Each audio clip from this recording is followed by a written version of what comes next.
Yo, what's up, everybody, and welcome to episode 24 of the Infernal Gaming Podcast. I'm your host, Blaze Inferno. If you're new to this show, hello, and thanks for coming by. And if you're a returning listener, welcome to 2022.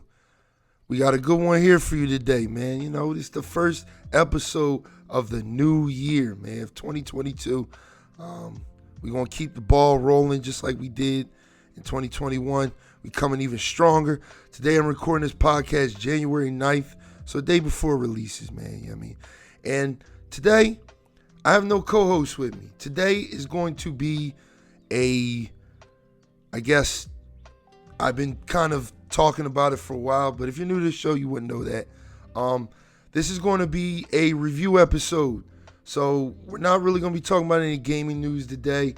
I kind of made a fake promise to people back in 2021, and I apologize that I was going to be doing video game reviews. And just because of my busy schedule with Twitch and what I already do with the podcast, it's just kind of hard to do YouTube videos and do all that production and shit like that.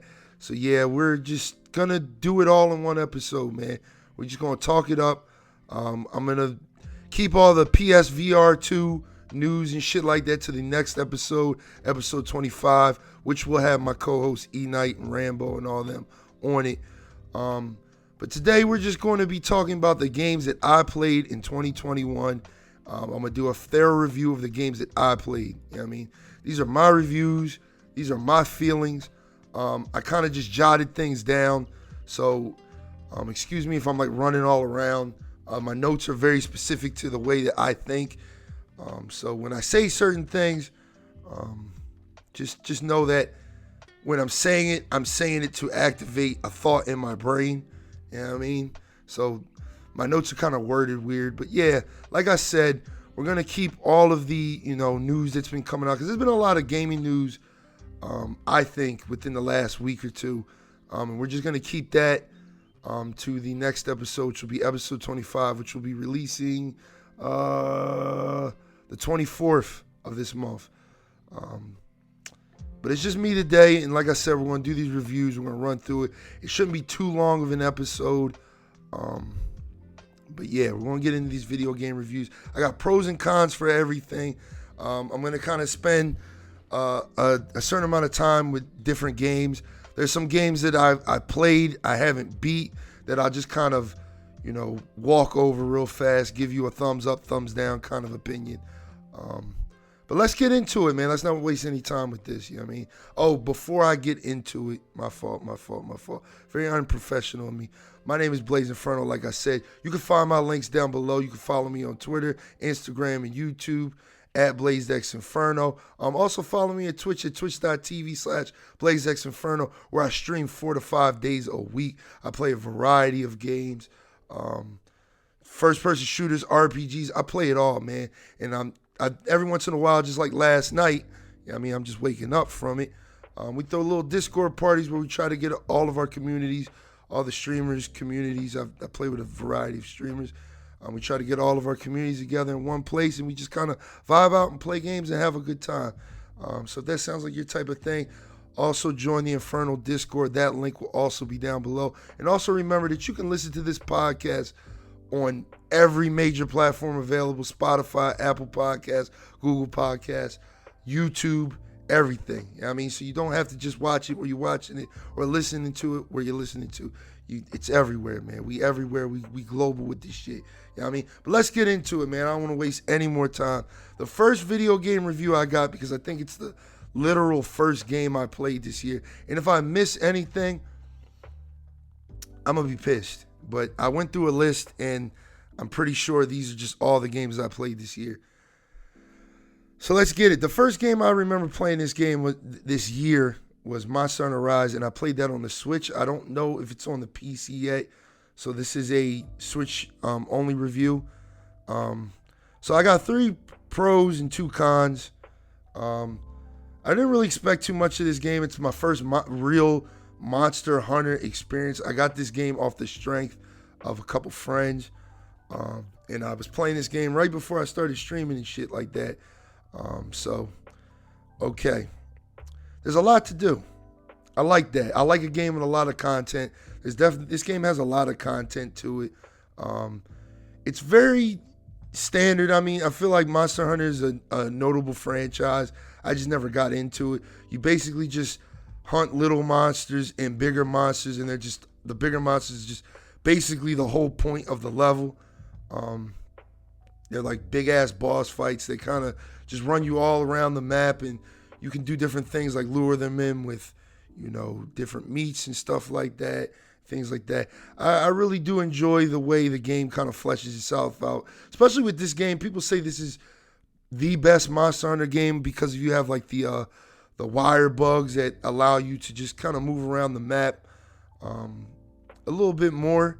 So it just kind of takes what a lot of people like from Monster Hunter World and just added some new shit to it, which I just started playing Monster Hunter World maybe like 5 months ago, and I really enjoy that. But I do believe that Rise is the better game. So, yeah. It's got 4-player co-op, online co-op. I played a majority of this game with friends. I feel like that is the best way to play it. The boss fights are a lot harder when you play with 4 people. So it's just, it doesn't take away from the overall difficulty, which is something I like. So if you do these hunts solo, it is still just as difficult as if you were doing it with 4 people. The main boss just has a lot more health.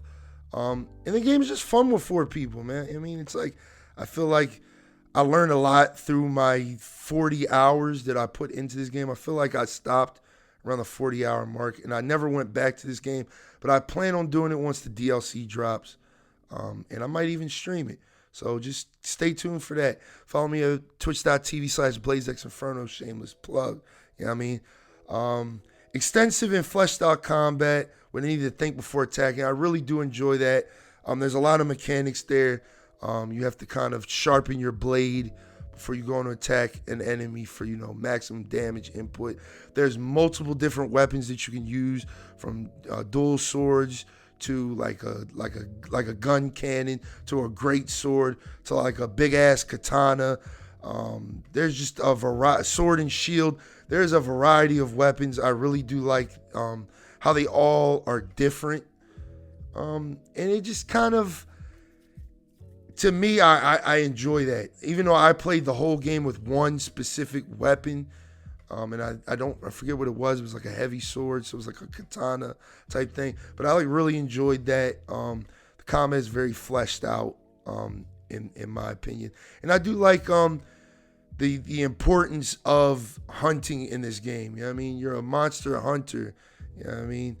You hunt these monsters to get parts from these monsters, to just kind of upgrade your character, your armor, your weapon to become stronger, to do harder missions and hunt bigger monsters and do, higher ranked missions. I really do enjoy the overall repetitiveness of the game, but that goes into my cons.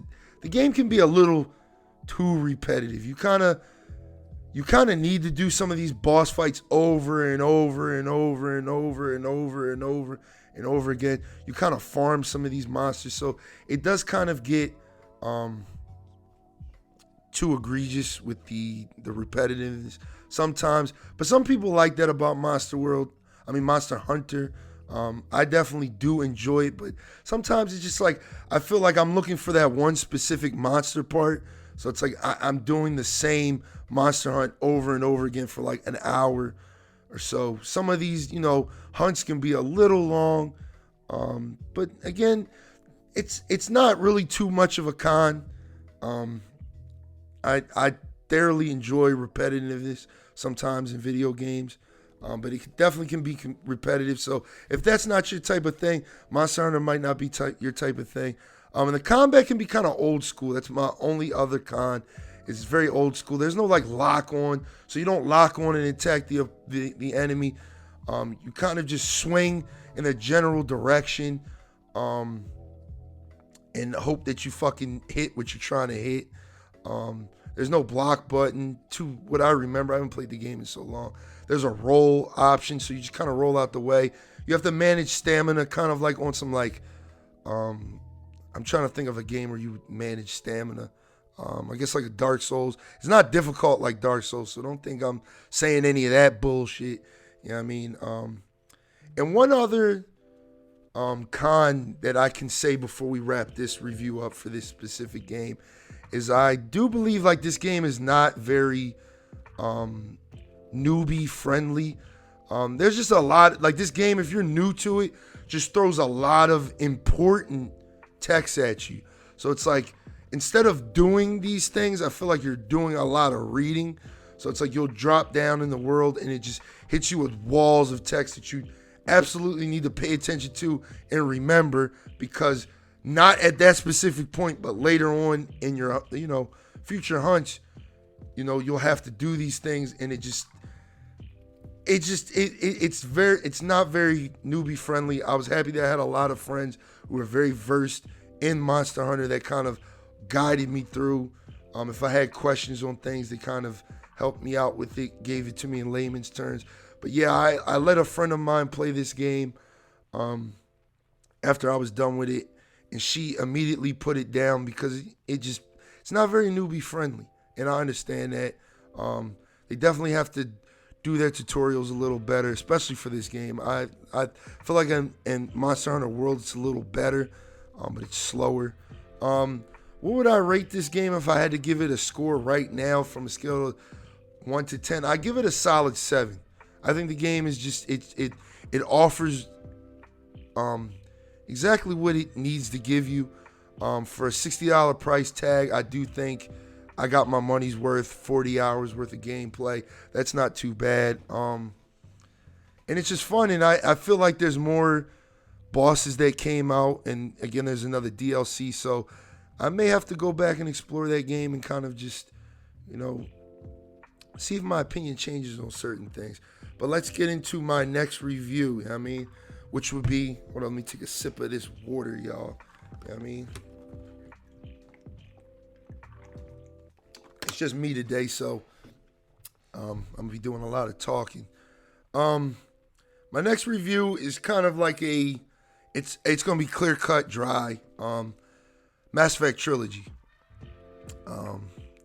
I literally got 2 pros. It's Mass Effect. That's the first pro.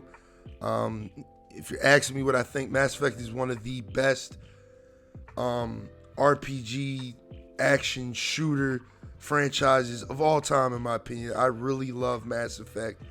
And it was just great to play through the new games in 4K. On my PS5. It's a beautiful thing to see. And you get all 3 games and all the DLC spread across those games. So for those that never played the DLC for Mass Effect 2 or 3, it's all there. And another pro, which I didn't write the fuck down, was they literally remastered Mass Effect 1 the most. So they kind of gave it that Mass Effect 2, Mass Effect 3 treatment. From what I remember, I have not played the Mass Effect trilogy since it came out. I literally was just binging that fucking game, all 3 games at that. But yeah, they really redid Mass Effect 1 and gave it like that 2010, 2012 treatment, because the game did come out like 2007, and it was kind of janky back then. They kind of fixed a lot of those issues, the jankiness with the combat. So yeah, Mass Effect Trilogy. I don't know why anybody would. It's Mass Effect, dog. I think if you haven't bought the trilogy yet, you're tripping. If you never played Mass Effect before, it is literally the best place to start. I think it's on sale right now for like $30, $40, which is, dog, that is, I paid $60 again for this game. All 3 Mass Effect games. Remastered in 4K, at least on the newer machines in PC. It still looked very good on PS4. I bought this on the high tail of me buying a PS5, so I did experience it on both PS4 and PS5, and it looked good on PS4 too.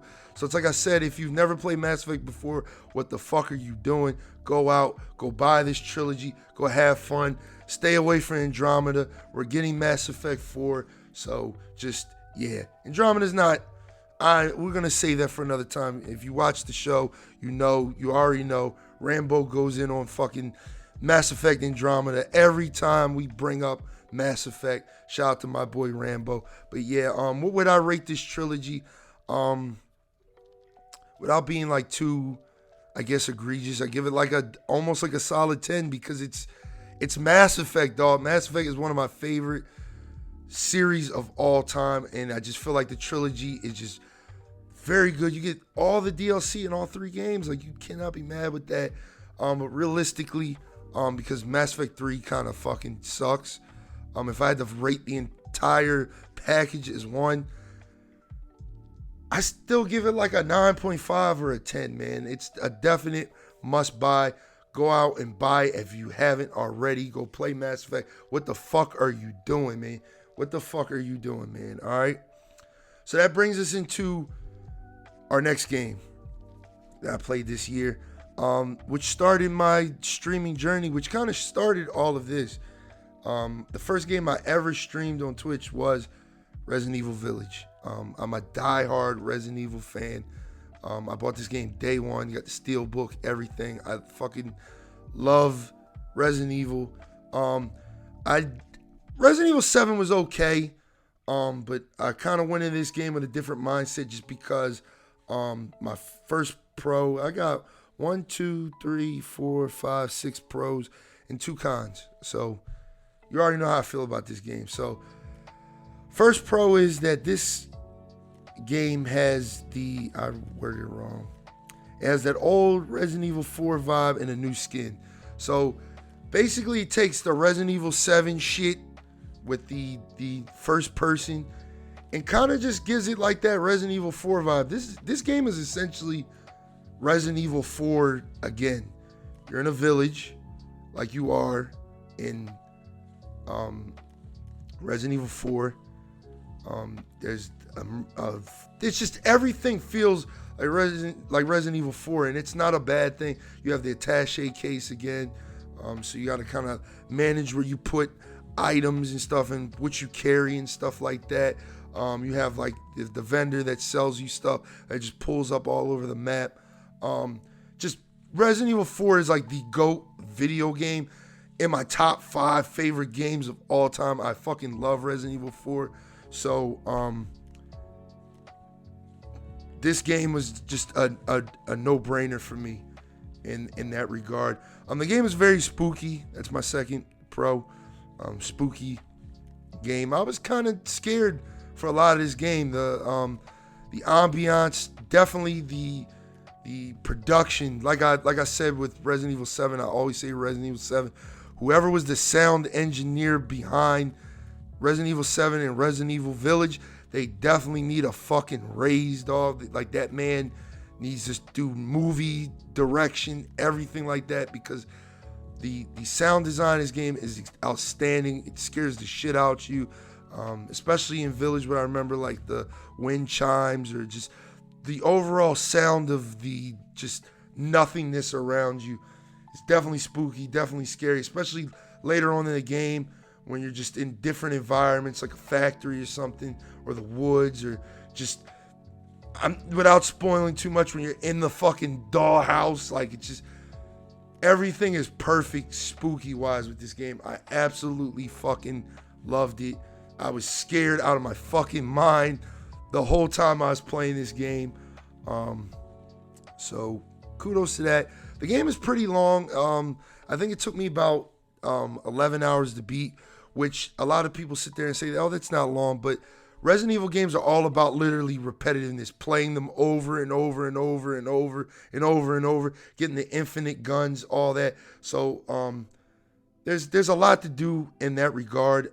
I do want to go back and do a new game plus of my playthrough, but I just haven't had the time. I may stream it because I did stream this game when I literally first started streaming, but I got so into it and I wanted to play it off stream so bad that I was like, okay, I'm gonna just do a new game plus sometime later on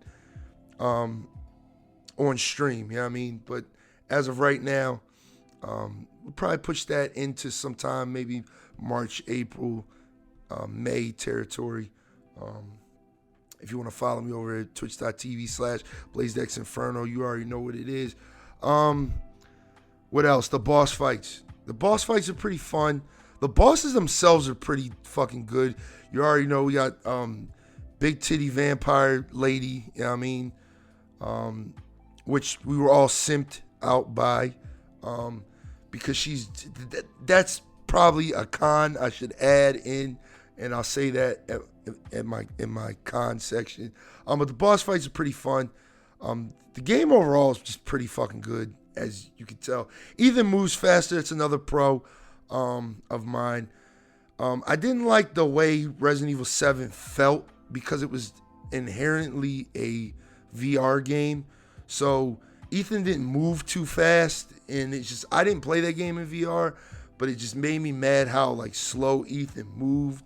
When you're trying to run away from enemies, it just felt like you weren't running fast enough, and it's just like the camera movement was just too slow, like to turn around and stuff. Like, it's just combat wise, like Resident Evil 7 was not enjoyable. But I'm glad to report with Resident Evil Village, Ethan moves a lot faster because it's not a VR game. They don't want to make anybody sick. I get it. The camera movement is very fluid, very fast. Ethan's kind of just an overall badass in this game. The shooting feels a lot more comfortable. Ethan can block and then push people the fuck away. Hit him with like a little kick. I like that. So the movement is very, very fluid. They brought back Mercenaries mode, which is another pro of mine.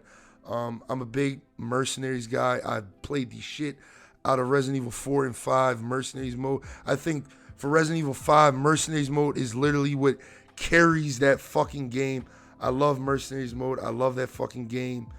That game mode. I'm glad to see it back in Village. It's not exactly the same, but it's not bad. It's okay. It's better like that raid mode shit they were trying to do in, like, I think that was like Resident Evil 6 Revelations and all that. I enjoy this way better. All right. And my last pro is it's an excellent story up until the end. All right. Without spoiling, because all these reviews are going to be spoiler free, because I want you guys to inherently play these games if you haven't played them already on your own. The story is very good up until the end. I had a great time the whole 10 hours, the 11 hours, 12 hours. I forget how long it took me to beat the game the whole time playing it. But that leads me to my first con, which that ending, dog. The ending is so fucking bad, man. I did not enjoy it. I thought they sequel bait. All right, you already know this. Resident Evil 9 is coming out. They sequel bait to all hell. And it's just not like a good type of sequel bait. And without spoiling at the ending, it just overall was not that good. It was just kind of like why, what the fuck is going on type of ending. But I feel like all Resident Evil games are like that. Like, the ending is just very so-so.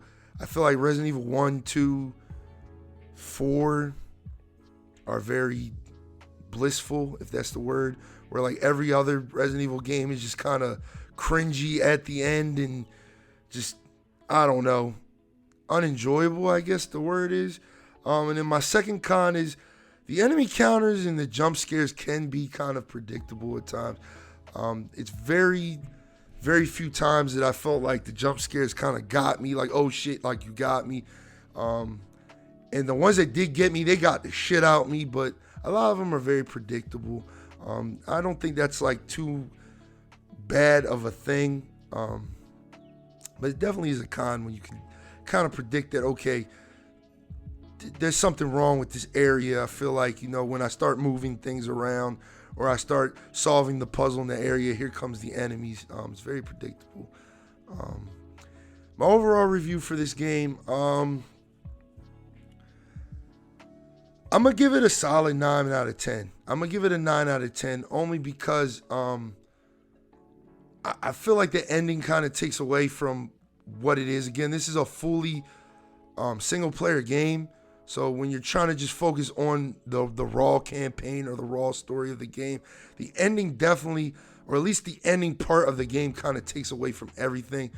But it's not a bad ending. I feel like there's a part in the ending where everything just starts to click, because again, Village is essentially an origin story of how everything happens, but it also like retcon shit, because Resident Evil 5 was essentially an origin story. If you paid attention and if you played that game, you know that Resident Evil 5 kind of lets you know, okay, this is where the virus came from. And this game is like, no, this person found the virus and did this, and it was actually this, and it wasn't that. It's just, it retcons some things and kind of, oh, you didn't know from this part and this very particular part in this game. It's just, I wasn't feeling it. So I think like a 9.2, maybe like a 9.5, 9. It's not a bad game. It's definitely a pickup. Go buy it, $60. I do recommend you go pick it up at full price. It's on sale right now, I believe. So more incentive to you. Save some money if you haven't played it yet. If you're into that type of thing, it's a very good game. And I think you can get both Resident Evil 7 and 8 bundled together, and I think it's like $40 right now. So I do recommend, highly recommend you go and buy this game. I'm jumping over with my reviews a little bit. I'm going to go back and forward. I'm going forward all the way to September with this next game, Deathloop. Deathloop is a game that I didn't know what the fuck it was until the reviews came out. I was like, oh shit, because it marketed itself very wrong. You know what I mean? And I feel like that's what kind of hurt itself. It kind of like marketed itself as like a Dark Souls-esque type game, where it was just kind of like you die and die again. It's very difficult. There's like a rhythm to it. But that is entirely not the case. And when I saw the reviews, I'm like, oh, that's very interesting. I need to play it. So I played it. I bought it day one. So I got 4 pros and 4 cons. All right. And the cons are kind of, I'm nitpicky with video games. If you haven't noticed by this point, I'm very nitpicky. So let's get into it. First pro, it's not really a pro, but it's a pro for me because it was made by the guys who made Dishonored, so the gameplay is very similar. I love Dishonored. Dishonored's in my top 10 favorite games of all time. The first game is very good. So I had to buy this game off the strength of Arcane Studios doing it. I don't think they've ever taken an L. Maybe that last Dishonored game, I don't know. That game wasn't that bad. It just wasn't that good. So the gameplay is very similar. My second pro is it's an open level sandbox. You can approach objectives the way you want to a certain extent, and I'll get into that. But I do enjoy just the same thing Dishonored did very well, where it's like I've probably beat Dishonored 10 different times in every playthrough. For it being a very linear game, there's 1,000 different ways to kind of attack objectives depending on what abilities you use, what guns you have in this game. I had a lot of fun just kind of exploring these different areas, because there's 4 areas that you can go to throughout the entire game of Deathloop. And it was just fun to kind of explore, especially in the later parts of the game where you kind of know the loop, you know what you have to do. So it's like you're a boss fight that took you maybe like 10-15 minutes to figure out is taking you like 2 seconds, because you know how to just instantly kill the boss, you know what I mean? Or you know the code to get to their back door and just walk in there and stab them. Like, I think that's where the game kind of shines, is like the loop.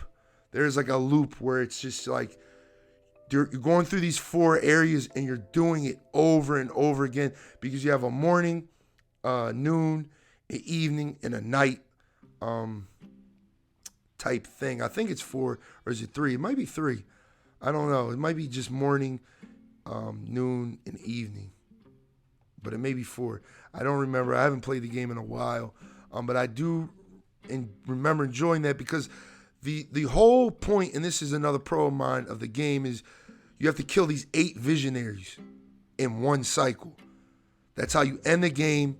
You have to kill these 8 visionaries, these 8 people who are spread across 4 different parts of the map, which every time you travel to another area, the time goes forward. So you have 4 time periods in 4 areas. So the goal of the overall goal of the game is to try to kill them all in one loop and preferably get them all in the same area. And once you kind of like figure that out, it's like, oh shit, like this game is kind of fucking genius. It's kind of fucking genius. Like once it all clicks, like what type of game this is, it's like, oh shit. Like again, I thought there was like a Dark Souls-esque game, so that's why I kind of just backed away, like, that's not my type of thing. But once you figure out that it's literally just a puzzle, a big ass puzzle of you trying to kill these 8 visionaries in one loop. And like I said, they're all spread out at one point, but you can do specific things to make this guy go to this guy's party and this guy go to this person, or this person just straight up kill themselves. It's just, I think that's where the genius of this game comes into play, because again, it did not market itself very well. And that was one of my pros right there, is that it's just, when it all comes together, it's like, oh my fucking God, like this is genius. You know what I mean? When you're just like, because the game doesn't tell you what to do. It's all about information. It's all about gathering information, going to an area, getting codes to doors and stuff like that, picking up notes, remembering it, because when the loop resets, you remember all that information. You retain all that information. There's a way, an ability, which you don't even have to earn later on in the game. I don't think you have to earn, where you can just keep your guns and your abilities too for each loop. So the game progressively gets easier because you have all of your gear, you have all of your abilities, and it's just, it's very interesting, and I love it. I love it. Once I found out what the loop was, I was like, oh, this is fucking awesome, man. And that's all my pros right there. My cons right there is the hype. I told you I was nitpicky. I feel like the hype for this game, it's just like people are trying to like make this game seem like it was like game of the year. It is genius. It is something refreshing, but it definitely wasn't game of the year material, especially with a lot of these games that came out this year. There was a lot of excellence that came out in 2021. I do think this is a runner-up behind what is my favorite game of this year, which would be Resident Evil Village. I thought that was like the best game of 2021, but that's my opinion. I just think Deathloop was was not it. For the other 3 reasons that I have. The combat was janky, especially on PS5. Like, everything felt very fucking stiff. And you just felt like the enemies hit the shit out you, bro. Like, you were just getting shot, and they were just doing too much damage. It was like, it didn't know what it wanted to be. Does it want you to be a stealth game or a all guns blazing game? Because you can do both. You can sneak around and not kill a soul and just stab people in the fucking back, or you can just, from the beginning of the level, just run in there, shoot everybody. But I feel like the shooting is just kind of fucking discouraged, man, because it's like later in the game when you become more powerful, I guess you could say, that definitely takes away from the combat for me. I was like, all right, I want to get this loop done as fast as possible, so I'm gonna run in there and shoot everybody. You find out you just get obliterated by all these fucking enemies and these jank-ass controls. Again, I don't know what it's like on PC, but on PS5, janky as fuck. I don't even know if it's out on PC yet. I don't know. I played on PS5, so I really don't give a fuck.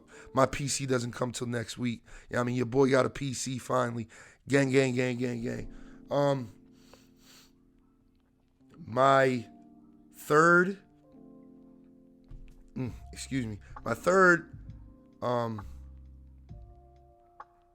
con is, my fault, I had a fucking brain fart for a minute. My third con is the Juliana PvP. I love it and I hate it.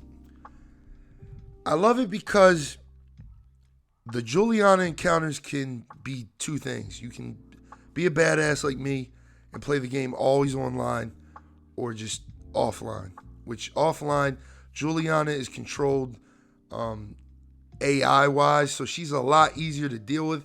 She still hits the shit out you and is strong as fuck and stuff like that. But when you're playing against a player-controlled Juliana, it's like, it just fucks your whole loop up, bro. I ain't gonna lie to you. Like, the sweat just starts dropping from your fucking forehead because Juliana is just vicious, dog. She's strong. She comes in with some OP abilities, and her objective is to kill you. So if you die 3 times in a loop in a single area, the loop resets.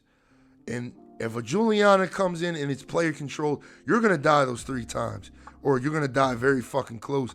And if you didn't get fucking destroyed by a random landmine that you couldn't fucking see, which again, why I say the combat is kind of jank, because you're just kind of running these landmines that instantly kill you. You know what I mean? And the Juliana seems to just throw them all over the place. She has an ability where she can disguise herself as a regular enemy. So you don't know it's her unless you just pay attention to the movements. She can just be very difficult and just kind of fuck up the gameplay for you. At a certain point, I just got tired of being raided by fucking Julianas that I just turned it off completely and just did it offline. I know that makes me a bitch, whatever. I don't care. You know what I mean? Hate me, love me, whatever. I just thought it got annoying after a while. It's a cool, unique mechanic that I know like games like Dark Souls and other games have, where it's just like another player can come in and just wreak havoc on what you're doing. But I do not enjoy that shit. I'm already trying to figure out this fucking loop, and here this motherfucker comes with these overpowered weapons and shit. But I do enjoy it at the same time because when you do kill Juliana, she doesn't appear anymore through the entire loop. You get some really good abilities, some power-ups for those abilities. It's pretty dope, but it does tend to get annoying. And the story does kind of get boring after a while. Once you kind of figure out the of the story, it just, I couldn't care for it anymore. I mean, I was like, all right, this is just okay at this point. Like I said, I feel like reviews and certain other outlets kind of overhype this game. It is a very good game, but it is not that good of a game. If I had to rate it on a scale of 1 to 10, I give it like an 8, a solid 8 out of 10. It's not a bad game. It's not a fucking 10 out of 10 masterpiece like people are making it out to be. It's just okay. And if you're saying it's a 10 out of 10, you're kind of fucking lying to yourself, because I feel like I didn't even beat the game. I put it down because other games came out and I just do not have time with everything I'm doing. But I do want to go back to it on my free time and play it. But I just felt like, I don't know. 8 out of 10. That's how I feel about Deathloop. Pick it up. I don't know what it's priced on PS5. I believe it was $70. I might be wrong. I do not believe you should buy it for $70. I know it's on sale a lot recently. So if you could pick it up for like $40, $50, $60, PC maybe might be worth the full price. I don't know. I'm jumping all over the place with these reviews, like I said, because we're going to review another game that I didn't beat yet because it's so fucking long and I don't have time for these long ass games like I used to. Far Cry 6. Far Cry 6. I got 3 pros and 2 cons. The cons are kind of heavy, though. So do with that as you must. You know what I mean? Pros. We got a voice protagonist, all right? I played Far Cry 4 and 5, and the problems I had with those 2 games was just I wasn't immersed in who I was. I feel like the problem with the Far Cry series is it keeps trying to be Far Cry 3. And Far Cry 3 to a lot of Far Cry fans is the GOAT, is one of the best games of fucking all-time villain-wise to a lot of people. It's like the bane of fucking video games. With whatever his name is in Far Cry 3. I never played Far Cry 3. I've never been a Far Cry fucking fan. So, again, I'm very biased, I guess. But, again, these are my reviews, so if you don't like it, I don't know what to tell you there. I don't know what the fuck to tell you. But I do like that this game has a fully voiced protagonist. Like, again, I don't... 4 and 5 were just annoying because, again, it just felt like you were just a yes man to everything. It was like, yes, I'm going to go do this. Yes, I'm going to go do that. And you just had no say. I feel like Danny, I played as a female Danny. I feel it's the only way to play Far Cry 6. If you play as a male Danny, you're just having a bad time. You're having a bad time. I feel like Ubisoft does their female protagonists way better than they do their male protagonists. For, like, the Assassin's Creed games, if you played as Demos or whatever the fuck his name was in Assassin's Creed Odyssey over Cassandra, you had a bad fucking time. That was just the wrong choice. Cassandra is definitely the protagonist for that game. Same with Assassin's Creed Valhalla. I played as a male Eivor, but it feels like the game is more catered to a female Eivor, I guess. But Ubisoft definitely does their female protagonist very well. I like Danny. She's very talkative. She's very funny. She has a backstory. Things that Far Cry 4 and 5 definitely needed, because 4 you were just some guy. I don't remember the fucking story was that bad.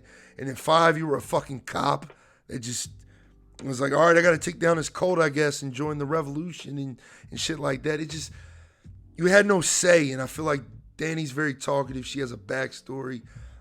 She has a reason, I guess, which is good for me. You know what I mean? Second Pro, it's a very fun and open sandbox. There's a lot to do. It's big as shit, dog. The map is huge. A lot of different biomes, cities, small towns, ocean areas, forests, jungles. There's a lot of different biomes. Fun sandbox. You can obviously approach all these objectives the way you want to, in a matter that you want to. I enjoy that. And then my third pro is fun characters. I feel like all the characters, like I said, Danny's very fleshed out. The other characters are very fleshed out. The villain, the main villain, Esposito, I forget how to say his name. He played Moff Gideon in fucking the Mandalorian. He does an excellent job as the villain. I think he is probably the best Far Cry villain to date. Voss is the guy from Far Cry 3. I think he might even be better than Voss. I just like his ideology and why he does things. I really enjoy that. I probably got, let me take a sip of this water real fast.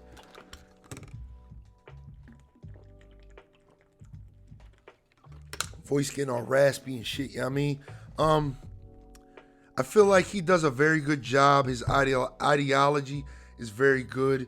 And he's just an amazing actor already. So it's like, fuck, man. And it's just, I feel like the way they handled him and other characters is very good. Very good, very good, very, very, very good. Cons. Again, these are nitpicky to a certain extent. But the first con is you have to remember, this is a fucking Ubisoft game. So if you played one Ubisoft game, you've at this point played them all. They're all the same, just different paint, different skins. This is literally Assassin's Creed in a Far Cry skin. You're just running around, clearing out outposts, climbing up shit.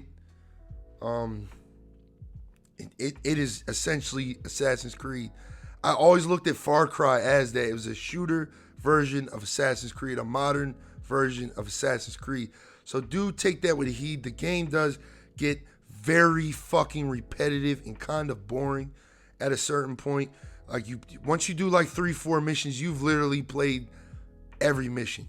Break this guy out, go to this laboratory, burn everything down, climb this, find this person. It is the same shit over and over again. But it is very fun. It is very fun. So, again, I like repetitiveness. I did really enjoy Assassin's Creed Valhalla. I thought it was a very good game, but it's very repetitive. I put about 100 hours, because I bought the season pass, into that game, and you literally for 100 hours do the same shit. But I do like repetitiveness when it's rewarding. I do feel like this game is not that rewarding. I feel like for a majority of the game, I was running with the same guns, the same equipment. Whereas in the Assassin's Creed games, you're constantly getting new equipment, leveling it up, changing your look up, and it just feels like you're progressing. I like rewarding gameplay, which you will see later on in this podcast when we get into a specific game in the end. So stay tuned. But yeah, that's it for Far Cry 6. I don't feel like I can give it a rating yet. Do I think you should buy it at full price? No. I feel like every Far Cry game to me is a bargain bin, 30 and under game. But I'm not a Far Cry fan. So again, take that with a grain of salt, y'all. Please do not kill me with that. I just do not believe that you should spend 60 of your hard-earned dollars on a game that is very, very repetitive as this. You know what I mean? I don't feel like I can rate it right now. I didn't beat it. I probably put like 15 hours into it. But I feel like that's enough to speak on it, but not say if it's good or bad. I just think $60 is a big asking price for a game that you essentially do the same shit for hours. But if Far Cry is your thing, it's your thing. You know what I mean? Metroid Dread. We're jumping all over the place with this review. You'll see in a minute, all right? Metroid Dread. A game I was very excited for this year. I'm a very big Metroid fan. I bought this game day one. Let's talk about it. I got 4 pros, 4 cons. All right, we've talked about this game on earlier episode, maybe like 19 or 18. Me and E Knight. Shout out to my boy E Knight. We talked about it. Briefly, but this is just gonna be a more in-depth talk real fast. So first pro, it's a 2D Metroid game. I love 2D Metroid games. Metroid Fusion is one of my favorite games of all time, and this is actually a continuation of that game. All right, and Metroid Fusion, if you don't know, to me has the best story Metroid wise, and this is like its follow-up. You know what I mean? The X make an appearance in this game, which they only appeared in 2003 or 4, whenever Fusion came out on the Game Boy Advance. So I liked that. I liked it. It was a 2D game, a 2D, 3D game, and it continued on my favorite Metroid game. And for those that didn't know, Metroid Dread was a game that's supposed to come out like 2008, 2009, but they scrapped it on the original DS. They scrapped it, and it just never came out. So I'm glad it got to see the light of day. Nice level design. A lot of interesting areas to explore. I really enjoyed that. Different biomes, different areas. The level design is very good, very Metroid. You'll run into doors where you can't open them yet, so you need to get a specific ability to either reach it or open it. And I really like that. There's cutscenes. That's my third pro. There's cutscenes, and they're really fleshed out. They're really cool. They're voice acted. Samus does talk, but she talks in an alien language, the Chozo. If you're a Metroid fan, you would know that. She's not as chatty as she is in Metroid Other M, which is good. I like that. And this leads me on to my cons. In a sense, my fourth pro, my last pro, is there's a sense of pride when beating these bosses and learning the loop. But that leads me into my first con. And if you remember when we talked about it on a earlier podcast, like I said, this game is fucking difficult, dog. This game is hard, man. Like, this game is fucking... You're going to put your fucking Switch through it. I played this game... docked and undocked, and when I played it undocked, I want to just throw the shit. All right. This game is hard, dog. This game is fucking, like, holy shit, it's hard, dog. Like, it's hard, but you get, like I said, you get a sense of pride when you figure out the loop. It's like, oh, I have to do this. It's very rewarding in that sense. Once you beat the boss, like, oh, I had to do that. I'm stupid. You know what I mean? But like, again, that leads me into my first con. The game is fucking hard. And that leads me into my second con, which is the controls make it even fucking harder. You know what I mean? Samus has all these different abilities now. And with so little buttons, you have to do different button presses. So you have to hold RB and then do this at the same time. It's just the controls are so janky, which makes it harder for you to just again, with Metroid Fusion and the older Metroid games, the older Metroid games are hard. People don't remember that Metroid games are actually pretty difficult, but the thing with that is you had less buttons on the Super Nintendo, the Game Boy Advance, than you do with the Switch. So it's like, with all these new abilities, it's like, fuck, you're pushing multiple buttons at the same. You're trying to aim, which you have to hold LB to aim, and fucking, you have to shoot missiles, which is RB. So you're lobbing missiles at a motherfucker while holding like 3 different buttons while strafing around the map at the same time. You can't move, you can't aim and shoot at the same time. So it's like, you have to like do this. It's just, the controls are fucking janky, bro. It's like, it stresses me out. The game of, like, I have not beat it. I'm at the end of the game. I plan to beat it on stream eventually, because I'm literally at the end, and I want to see how many attempts it takes me to beat the final boss. And I've just been saving that for a rainy day. Con 3. This is nitpicky. Again, please do not come at me for this. But you can easily get lost in this game because the map is very big. And it expects you to remember a door that you ran into in the beginning of the fucking game that you couldn't open, and now you have the ability to open it 6 hours in, and you need to go back and open it because that opens up the new area. It's just, you can easily get lost. But I feel like there is a set path, I guess, with the teleporters and shit. It's just, you got to kind of pay attention with this game, because you can easily get lost. And then my fourth con is very nitpicky. The Emmy, the new enemy that you face, which is like a stealth-based enemy. They can't see you, but they can hear you. So you have to, when you enter their areas, you have to be very careful on the surfaces that you touch and how you run. Water, stuff like that. The Emmy can be cheap as shit, dog, but there's like a pattern to kind of like beating them. And once you kind of find it out again, it goes back to my last con, which it's like, there's a sense of pride once you beat all of these bosses. It's just, I hate that it's like so frustrating. E-Night gave this game a 10 out of 10. I'm sorry. I cannot give it that high of a score. Because I feel like it does lack in certain areas.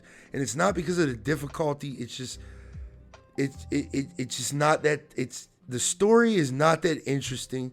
Number one, that should have been a con that I wrote down. The story is not that interesting. It's your standard fucking Metroid story. Samus drops down. She has all her abilities. She faces an enemy that she cannot beat. The enemy tears her the fuck up. She loses all of her abilities. Her suit goes into what they call in this game an amnesia. All right, the suit itself goes into amnesia and forgets the abilities. She doesn't forget the abilities. The suit does. Moment of silence for that. That's just stupid as fuck. They could explain that way fucking better. Nah, bro. Y'all drawed with that one. Y'all fucked up with that one. We're gonna give them the L with that. What would I rate this game? I'm gonna give it an 8. It's a solid game. It's not bad. It's just, story's not interesting. Some of the boss fights are repetitive. You kind of fight the same enemy over and over again at one point, but it's to kind of teach you an ability that you learn. But again, it's not a perfect game. It's like an 8.5 is the highest that I can go take it or leave it out of 10. But I do think you should buy the game at $60. It's never going to go on sale because it's a fucking first-party Nintendo game, so you're going to have to buy it for $60. But I do think it's worth that asking price. It's a very fun game, very cool. Go play that. You know what I mean? But be warned. All right? This is where we start jumping around with my reviews. I got some kind of mini reviews. There's a couple games that I touched this year that came out, or last year. I keep saying this year. That I touched but didn't play. So I can speak on it, but I can't speak on it. So the first one was Forza 5 Horizons. I played enough on it to say that it's a fun open world racing game. So if you're into that type of shit, you're into racing games, or you're into just driving cars and shit, I think Forza 5 Horizons is very good. Graphically, it looks very good on my Series S. I know it looks fucking crazy on the X or PC or whatever you're playing it on, if it's on PC. I think it is with Game Pass. I don't know. I played it day one on Game Pass. Shout out to Game Pass. I should just do a Game Pass review because Game Pass was fucking is what's killing Sony at this point. It's the only one up that Xbox has is Game Pass. But Forza 5 is lit. I give it a thumbs up. With these next couple games, I'm just gonna give it a thumbs up or a thumbs down. Forza 5, you're into racing games, driving sims, thumbs up. Great game. Zelda Skyward Sword came out on the Switch. I played it. I didn't beat it. I didn't get that far. I plan on streaming it sometime in the future with the camera on so you can see me swinging my sword in the living room and shit like that. It's better on Switch. That's all I got to say. Thumbs up. I do think you should cop. It's going to always be $60 because it's a Nintendo exclusive. Thumbs up. Play it. Buy it. You know what I mean? Pokemon Unite. It's a free-to-play game, but I'm trying to put people on it. That's why I want to talk about it briefly. So it's like a game like League of Legends or like any other MOBA game. It's 5v5, but I do think they came out with a 3v3 and a 4v4 mode where you just basically play as different Pokemon. They all have different abilities, and you're on this map, and your objective is to just gather points and then score those points on enemy score points or score pads. And the team with the most points at the end wins. It's a fun game. It's free to play. You can play it on mobile or Switch. I do think it's worth the download on both, either mobile. The mobile is very smooth. From when I played, it was super smooth, even smoother than the Switch, to be honest. And I played on an older iPhone, so I'm trying to put people on Pokemon Unite. I do think it's worth the download. Thumbs up. It's not intrusive, free to play, which most games are. They're very intrusive with the free to play, where it's like you have to buy shit. The game throws a lot of coins at you, a lot of free Pokemon at you. It lets you, every week they cycle new Pokemon for you to try. So you may have one locked, but that week that character may be unlocked, so you can play them. And I know last week or the week before the end of the year, they let you play all the Pokemon for free. So it's not an intrusive free-to-play game. Please download it. Come play with your boy. I plan on streaming it a lot more in the future. Shout out to my boy Prosperous525 for putting me on it 4 or 5 months ago. I appreciate you for that. And that's it for those reviews, those thumbs up, thumbs down reviews. We're going to get into the core. Hold on, let me take a sip of my water real fast, because we're going to be doing a lot of fucking talking right now.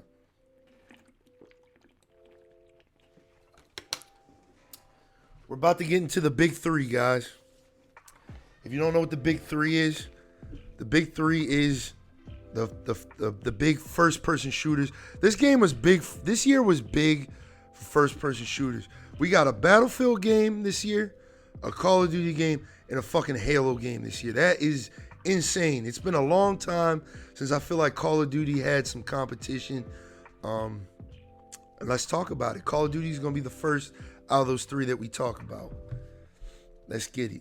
All right. I got a lot of pros and I got a lot of cons for this game. All right. let's get to it. Let's get the fuck to it. All right. First pro. Story is pretty fun to run through. With some interesting characters. Paulina, the sniper chick, she carries though. I feel like the black guy, I can't think of his name right now, Arthur, he's interesting, but interesting because he's black, and I'll get into that. It's one of my other pros. We're talking about the campaign right now, by the way. I think Arthur's pretty interesting. Lucas is your standard, I want to blow everything the fuck up character. Wade is your ace pilot. He's interesting, kind of funny. He has some good dialogue. They wrote his character very well. I'm trying to think of who else in the story. I feel like that's it, right? I think that's it. Because the other guys, if there is another guy, he's super forgettable because Paulina, sniper chick, she carries heavy. Her levels are super fun. It was super fun to just be a sniper and be like this pro sniper, I guess. It was just fun. Campaign was very fun. I can say it's been a while. Not really, because Cold War's campaign kind of sucked. I thought Modern Warfare had some interesting levels. The level design, like that, the Clear House mission was literally first person changing. I feel like if we could have got a Rainbow Six game at that, where it was just like that Clear House mission, whatever that mission is in Modern Warfare when you're running through the house, and that I think Vanguard has a very interesting campaign, and I won't try to compare it to Cold War and Modern Warfare, but it's very good. It's better than Cold War because Cold War's campaign sucked ass.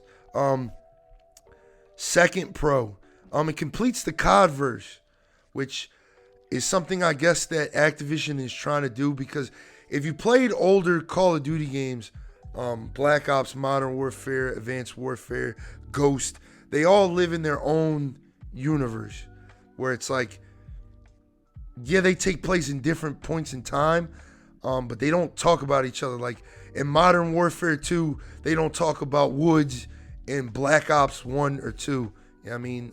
They just don't.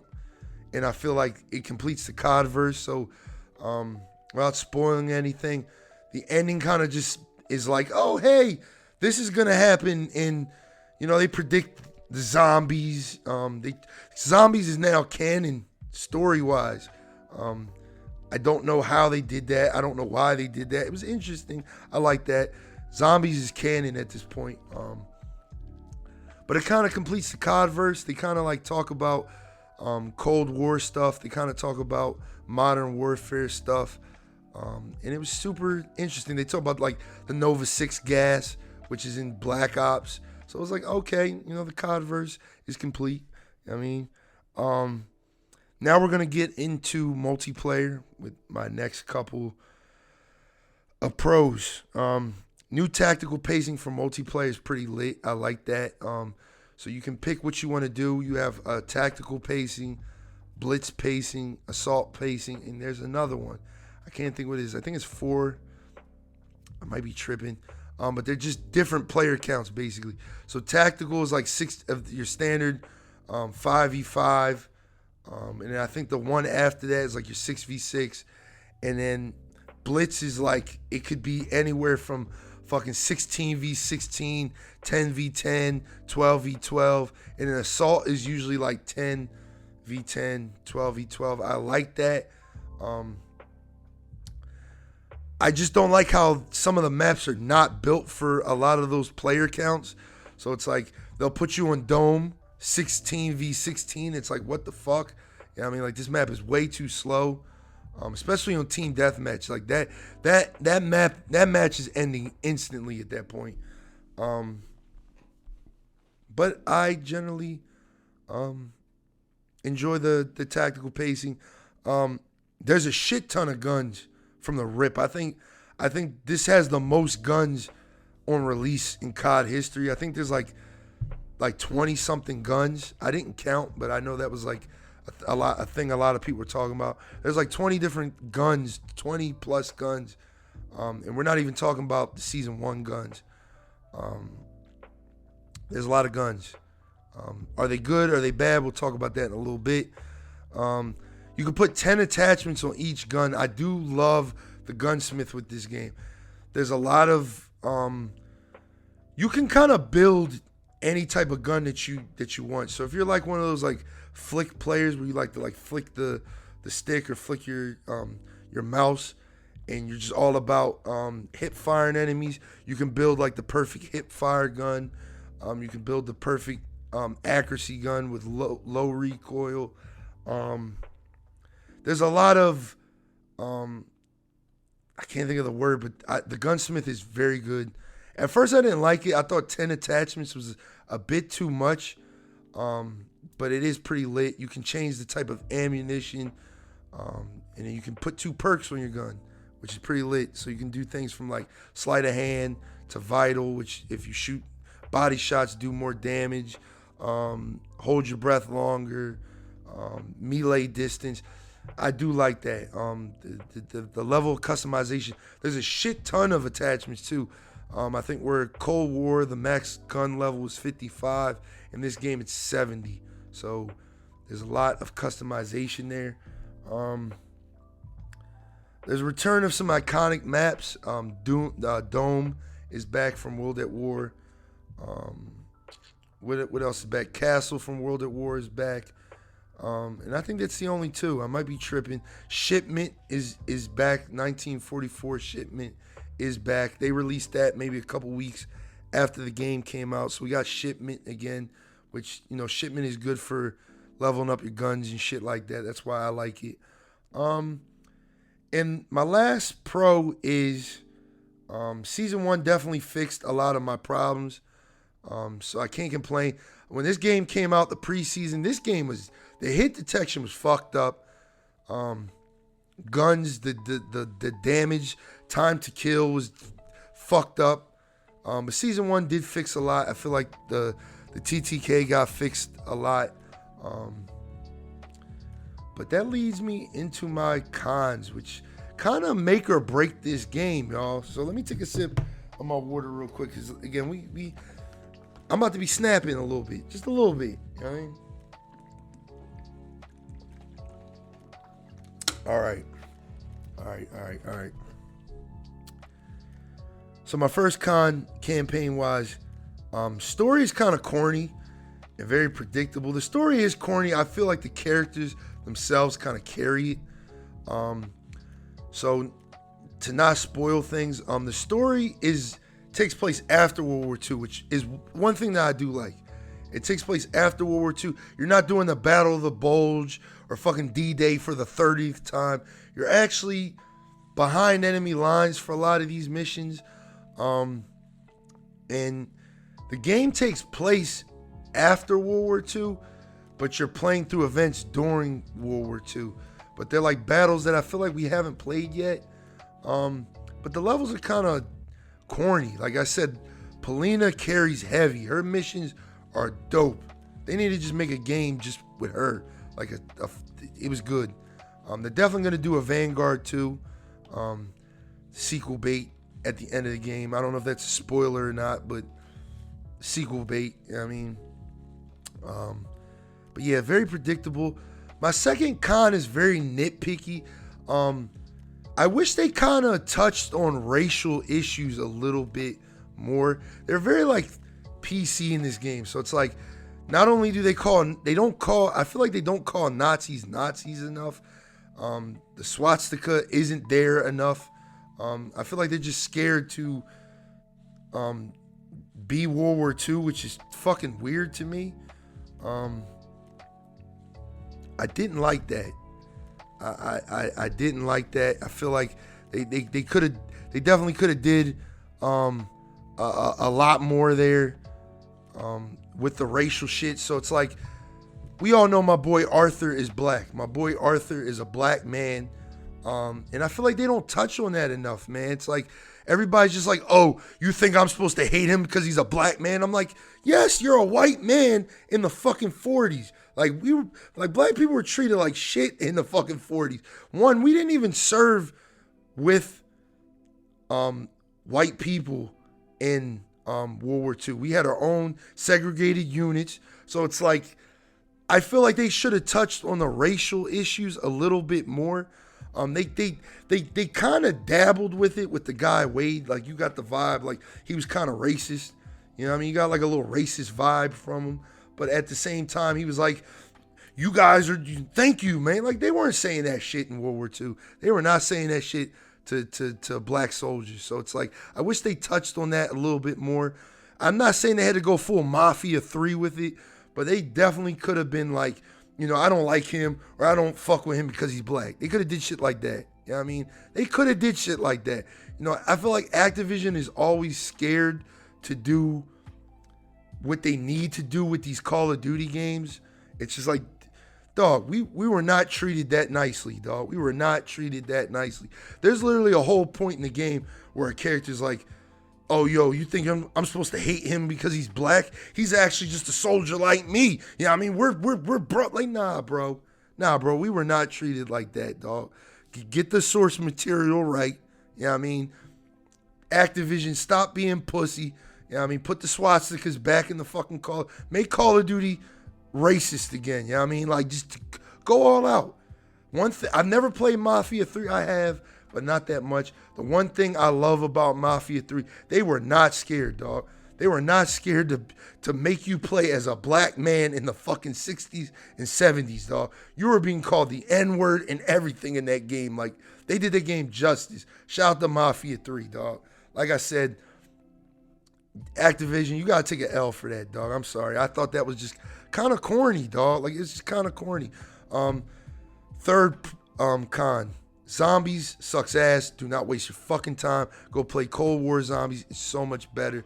I literally have 15 minutes of playtime with zombies. It is so bad. It is literally used by people just to level up guns. Literally. That's all it's for. Zombies is ass. Stay away from it. All right. New multiplayer maps. This is my fourth con. Suck ass, dog. Some of these new maps are fucking terrible. The new maps that they added in season 1 are okay. But I do not like these maps. I think the maps, except for Dome, Shipment, Castle, Sub Pens, which is a hated love. Some of these maps suck, dog. These maps fucking suck. Fifth con, the TTK, Time to Kill, is iffy. I feel like you be lighting a motherfucker up and he just turns around and shoots you twice and you're fucking dead. Like, I'm like, damn, dog. Like, the fuck am I doing wrong? You know what I mean? I'm a very average, I would call myself an average Call of Duty player. I'm not bad. I'm not very good. I'm average. I'm okay. I can go negative one match and then the next match I can fucking have a 3.0 KD. I mean, like, I'm very average. I would not put me as a bad player or a good player. I'm just average, dog. All right, so take it or leave it. No allied or access teams. So everyone looks the same. I did not like that, dog. It's like everybody has the same skins, so you're going up against enemies that look just like you. I mean, they may have an Arthur skin. You got an Arthur skin. It's very hard to tell friend or foe from each other. I feel like they fixed it a little bit with season 1, with the name tag appearing over their head, a little easier, but